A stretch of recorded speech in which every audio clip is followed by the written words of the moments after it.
तो आज के इस वीडियो में हम लोग एक ऐसी महिला की बात करने जा रहे हैं जो बहुत ही योग्य महिलाओं में जिनका नाम गिना जाता है और उनका नाम है नूरजहां। जैसे कुछ महिलाएं, जैसे आपने चांद बीबी, नूरजहां, रजिया सुल्तान, लक्ष्मीबाई, ये वो महिलाएं हैं जिन्होंने एक असाधारण काम किया है। अब आज का जो टॉपिक होगा वो बात करेंगे सिर्फ नूरजहां के ऊपर, बाकी कभी फिर देखा जाएगा। तो नूरजहां को जानने से पहले उनका पूरा एक पृष्ठभूमि यानी उनकी पहले एक बैकग्राउंड पर हम लोग बात कर लें। तो पहले तो ये देखें कि जो नूरजहां की जब हम लोग बात कर रहे थे तो नूरजहां और इनका परिवार ये भारत के नहीं थे बल्कि ये ईरान के थे, यानी ईरान के ये पूरी फैमिली थी जो अकबर के शासनकाल में भारत में शिफ्ट हो गई थी। अब अगर हम लोग देखें नूरजहां की बात, तो नूरजहां के जो पिता का नाम है वो मिर्जा गयास बेग था। इन्हीं को कहा जाता है इत्मादुद्दौला, जो जहांगीर के द्वारा दी गई इनकी उपाधि है, और इन्हीं का मकबरा जो आपके आगरा में बना हुआ है। खैर आगे बात करेंगे।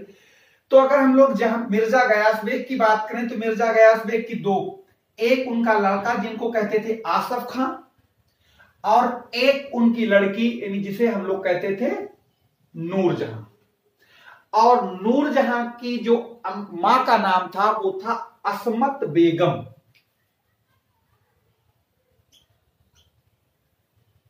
ये उससे बड़ी टैलेंटेड महिला थी।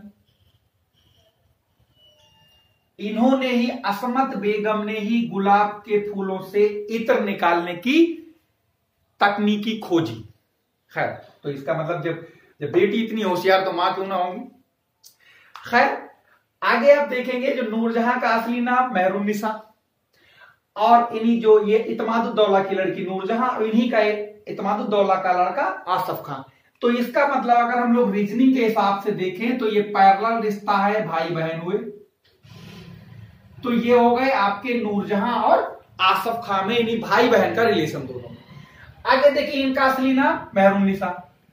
अब देखिए हुआ ये, जब नूरजहां यहां इनकी शादी हुई अली कुली खां नाम के एक सरदार से, अली कुली खां, जिन्होंने शेर मार दिया था। तो कहा जाता है इनको जहांगीर ने शेर अफगान की उपाधि दी, यानी एक बंगाल के एक सरदार थे। अब जब अली कुली खां की हो गई मौत तो नूरजहां हो गई विधवा। ये तो इतनी बात समझ में आई।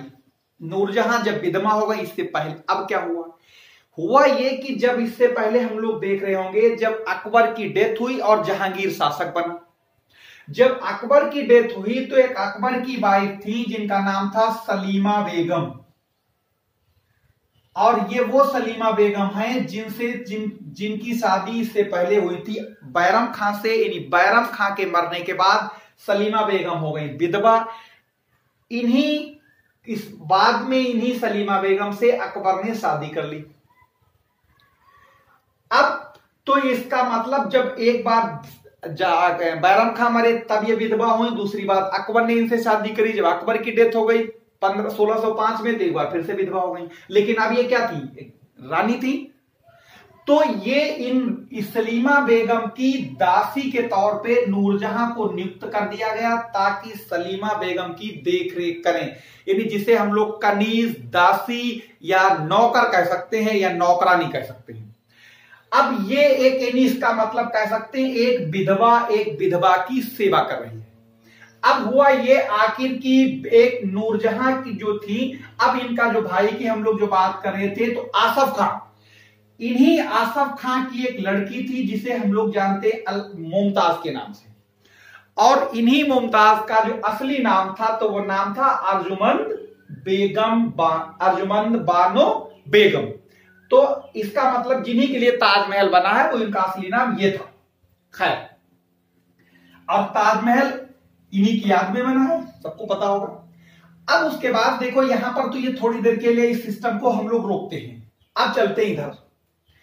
अभी हम लोग बात कर रहे थे जहांगीर की, जो पूरा टॉपिक इससे पहले वाला वीडियो जहांगीर पर ही था। तो जहांगीर की पहली पत्नी मानबाई, जिनसे लड़का खुसरो विद्रोह किया था, आपने जाना होगा। उसके बाद ये दूसरी वाइफ जो जगत गोसाई, इनसे कौन पैदा हुआ? खुर्रम। इन्हीं को कहा जाता है शाहजहां। तो इसका मतलब बाद में तीसरी शादी नूरजहां से, और नूरजहां को यानी पत्नियों में वरीयता सबसे ऊपर। तो ये इनकी मृत्यु हो गई। इनका बताया था पिछले वीडियो में कि खुसरो बाग इलाहाबाद में इन दोनों लोगों की कब्रें हैं। खैर, ये मान सिंह की बहन थी, ध्यान रखिए, ये बात पहले वीडियो में बताई भी गई थी। अब जो खुसरो यानी जो थे शाहजहां, अब शाहजहां की शादी किससे हुई? मुमताज से। तो इसका मतलब अगर हम लोग यहां पर देखें तो नूरजहां की मुमताज कौन हुई? भतीजी। और भतीजी तो ये हुई।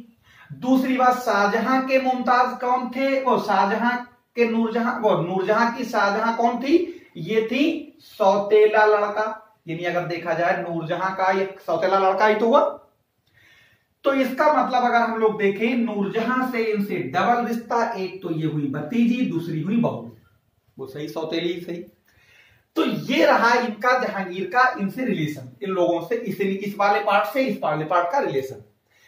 अब हुआ ये, जब जहांगीर के जो हम लोग बात कर रहे थे जो मिर्जा गयासबेग की, जहांगीर के मरने के बाद जो अगला शासक बना शाहजहां, और शाहजहां की शादी इनसे हुई, आपको अभी बताया हुआ था, हम लोगों ने बात ही करी थी।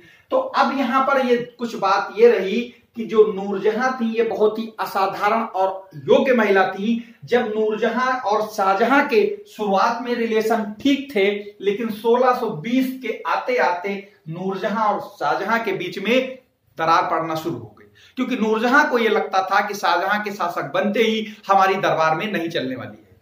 तो उसने क्या किया, एक नया गेम खेला ये, और वो गेम ये था कि जहांगीर का एक लड़का था जिसे कहा जाता है शहरयार। उस शहरयार से शादी करवा दी नूरजहां ने अली कुली खां से पैदा हुई लड़की, जिसका नाम था लाडली बेगम।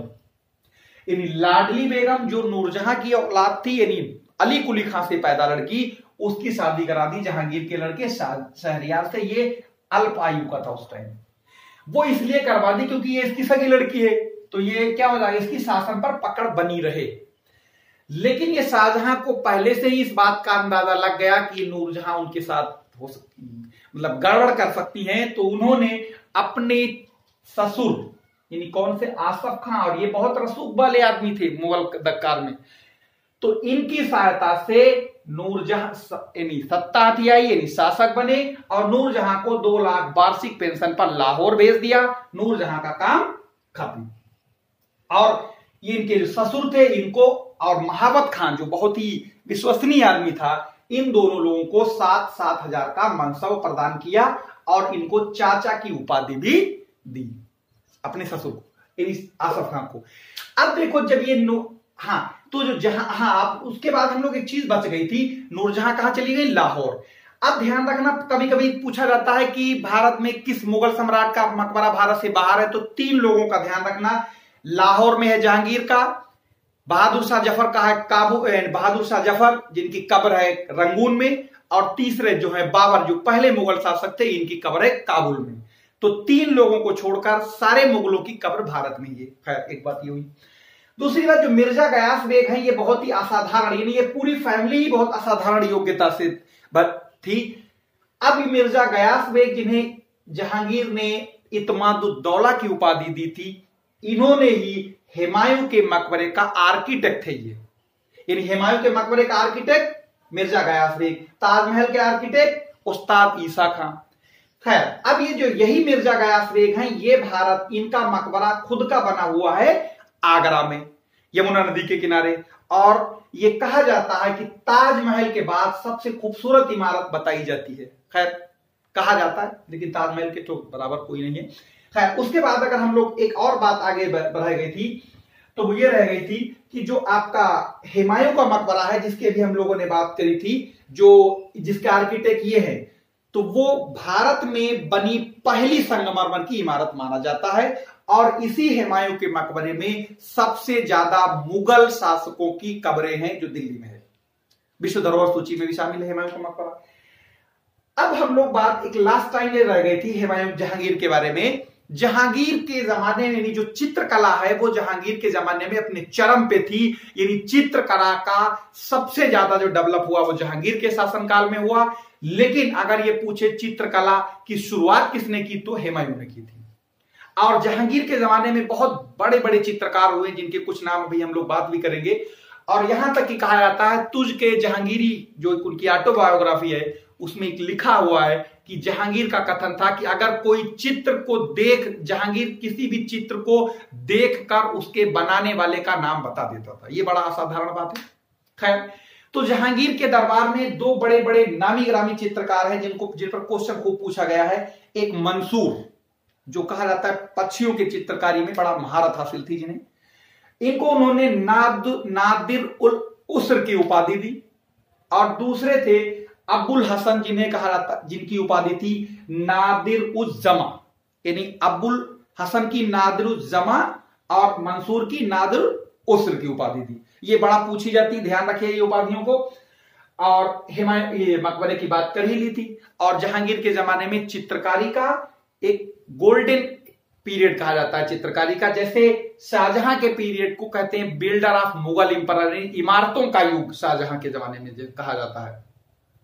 खैर, तो जहांगीर की कुछ एक दो और जो बात रह गई थी, जिसे वो इंसाफ के लिए जाने जाते हैं। और जहांगीर के बारे में कहा जाता है ये वो पहला ऐसा शासक था जिन्होंने जो मतलब दूसरे धर्मों के त्योहार में व्यक्तिगत रूप से शामिल हुआ करते थे। और तीसरी बात ये कि कहा जाता है इन्होंने कई अवसरों पर क्या बोलते हैं जैसे जहांगीर ने कई अवसरों पर यानी कह सकते हैं हिंदुओं को जुआ खेलने की छूट दे रखी थी। और बहुत सारा ढेर सारा इन्होंने कहा जाता है और धर्मों को भी दान दिया, जैसे कि अकबर ने, इनके बाप अकबर ने यही काम किया था। तो खैर, तो ये जो नूरजहां पर ये कंसंट्रेट जो वीडियो था, नूरजहां के अलावा में जो चीजें छूट रही थी उनको भी हम लोगों ने इसमें कवर किया। तो इसके बाद आप जानेंगे जिनको बिल्डर ऑफ मुगल एम्पायर कहा जाता है शाहजहां को, वो अगले वीडियो में। धन्यवाद।